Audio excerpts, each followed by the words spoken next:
Welcome to Eco School, Series 1, Part 2. In this website, we hear from MBBS 2, their experiences with MCQs, 14s, and challenges in this journey. Can med school really be challenging? How difficult can it be? Let's find out. Hello, good morning, ladies and gentlemen. I am by name Ibrahim Muhammad. I am the class representative of MBBS BBS 2 Unit Chapter Preclinicals. Good morning, Abraham. Good morning, sir. How are you coping with studies and leadership? So, we thank God so far. It has been a tough journey after all, because since being a leader and parents balancing between leadership and school activities is one of the things that I find it so difficult at first. But along the way, I got to learn that by seeking for advices and seeking for guidances from my colleagues and from my seniors and from above senior representatives from other classes, I found to learn that it has a way of going about it. Like as when I started following the journey of being the leader of the class, actually it was actually one of the toughest moments, because I can remember during that moment I hardly read at first, and I hardly balance the stress from the lecturers and from the teachers and from the students at large. What has this role taught you about leadership and dealing with people? Actually, what I can really say from what I learned as being a leader since the day I was appointed as a leader of MBBS is that concerning studies, concerning everything concerning college at large, you must be oriented and you must be guided. That's one of the main key points. You must be oriented, you must be guided on how to go with this thing, because I know if I was not guided on how to go with this thing, on how to go with this leadership, I would have been suffering up to today.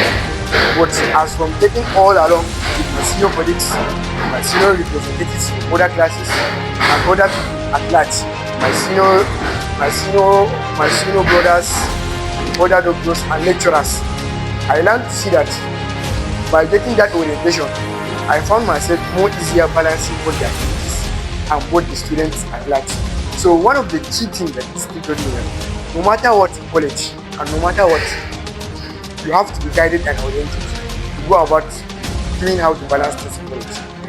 So what is one of the biggest lessons I learned, and I learned again that no matter what you do in this place, being a leader, you must always be patient, because balancing both students' stress and the lecturer stress is actually one of the toughest things to be a leader of the class. Because I can remember, if there was a time that I actually feel like I was just back down due to a lot of stress. I was having a test.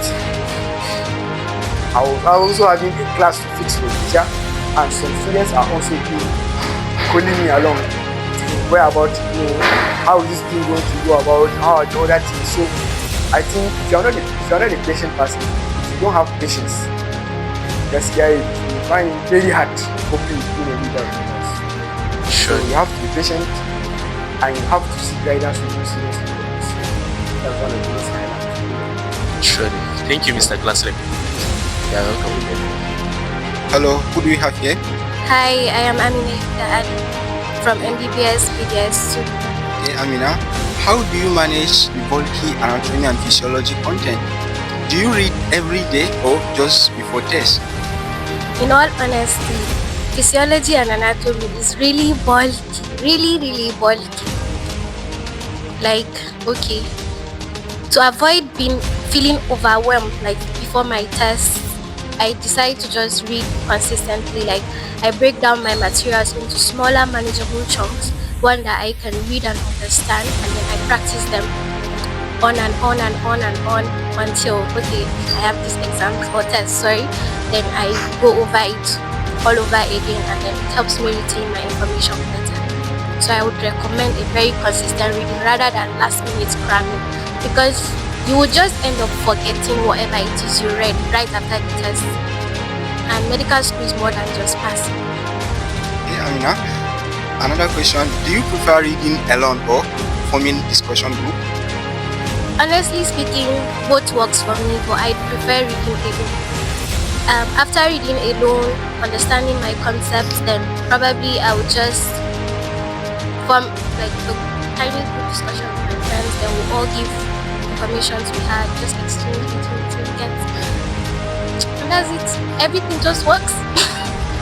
Okay, Amina, thank you so much. You're welcome. My name is Charity Jacob Jova, an MBBS 2 student. Good morning, Charity. Good morning, sir. So, Charity, if you could give an MBBS 1 student one secret about MBBS 2, what would that be? Well, there's no really secret about part 2, but I would love to tell any MBBS 1 student to hold God first. That's the most important. When things get overwhelming, scary, call your God. And when you don't understand anything, do not be scared to reach out. It's actually okay and normal not to know anything. After all, you're not born with the whole knowledge in the world. So reach out to your senior colleagues, to your friend, and no matter what, do not miss lectures. Very, very important. So this is what I would love to tell someone from MBBS 1. That is good. Another question again, Charity. What keeps you motivated when the workload feels overwhelming? Well, there are a lot of things that keeps me motivated, but most important, if I remember that a lot of lives is counting upon my success. It's not guaranteeing to give up. I will tell myself I will not give up. And you know, it's a rule that if you don't pass, you will receipt or repeat class. I cannot really imagine paying the same school fees in one class. So I will tell myself, no matter what, I will not give up. Then I will remember my parents, especially my dad. I don't want to fail them. So when I think about my loved ones, I keep motivated and I keep pushing on, even though it gets stressful and hard.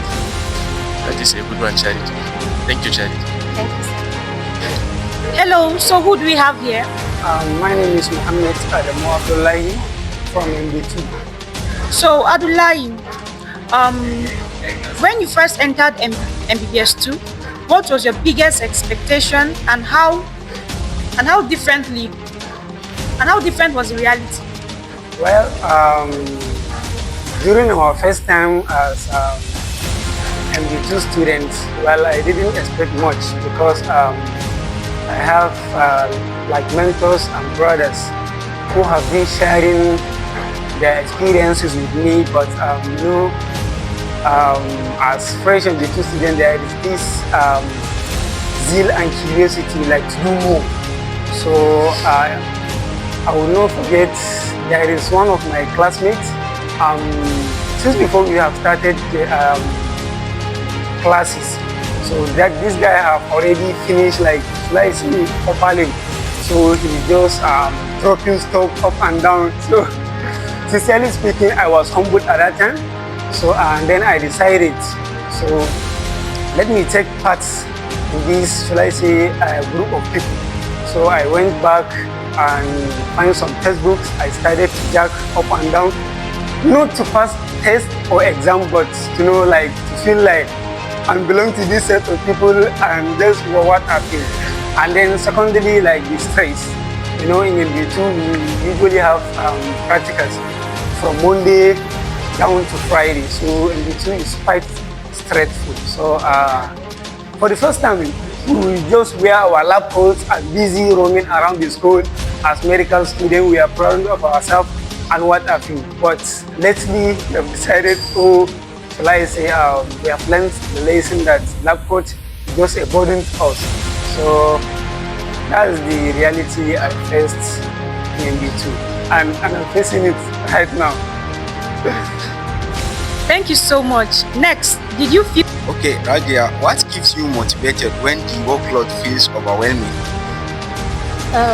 That is a very personal question because see, everybody has that kind of thing that used to give them motivation. But what I'm going to say is, before you get yourself into this place, before you get yourself into this medical school, just you have to make up your mind regarding everything. Are you here for passion? Are you here because people are actually doing it? Or you are here because you love doing it? If you're actually here because of pressure or because people are actually doing it and you want to try, or maybe you have that jam point, so before, because you have the jam point, you just have to come for it. Honestly, you have to suffer. You have to suffer in the case that if not doing something you love doing, there is no way you could be just doing the same thing for over a year. Imagine have to read something not once, you have to come back to it, come back. Because the reading in medical school is not just a newspaper reading or you just brush through, because you have to read to understand.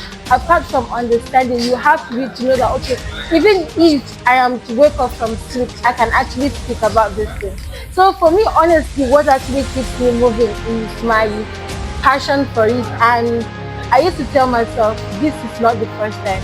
There are people before me that have done it. If so people actually gone through this and they passed this phase, why not me? So this is one thing that I used to tell myself, and I keep myself moving. And then the other thing is, there is one thing about the journey and about how you keep yourself going. Do not make it a competition, because you are not in a competition with anybody. Trust yourself. Know what works for you. If watching videos actually work for you, then you go for it. But do not be intimidated by people or feel like, okay, you are not doing enough because you get that height and stuff people in your class. Know yourself and know how to pick yourself when you break in pieces, because nobody will do that for you unless you know how to actually manage to pull yourself through. Thank you, Aya. Hi guys, my name is Ibrahim Muhammad and I'm MBBS 2 students. Good morning, Kumar. Good morning.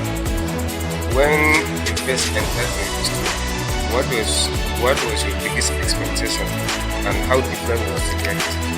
Okay, so coming into university, we expected it to be tough because our seniors always thought that university was really tough, right?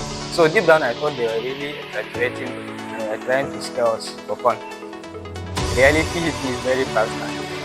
It turns out that every bit of it was true. It was true, it's really tough. But it depends on how you manage your life and manage time, which is the most important thing. So I was really humbled by this. Okay, thank you. Yes, looking back now, what do you wish you had done different?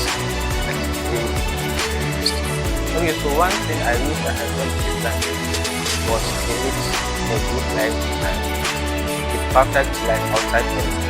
I wish I had done things I enjoyed, things like horse riding and exercise. It could have made the journey more fulfilling and less overwhelming. Thank you, Kumar. Thank you.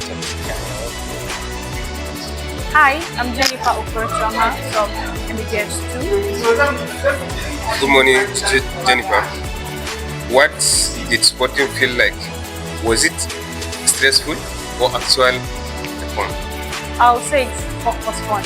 Okay, my first sporting experience was really fun because you're going through table, this table, that table, and then you're hearing move at your back, and then the bell being wrong. I find it actually fun. For places where I get stuck, I really don't like those times. But overall, I would say that sporting was actually fun. That's when you come into the sporting hall with stuff. Okay, Jennifer, do you prefer reading alone or by forming discussion groups? Well, I would say both of them for two different reasons.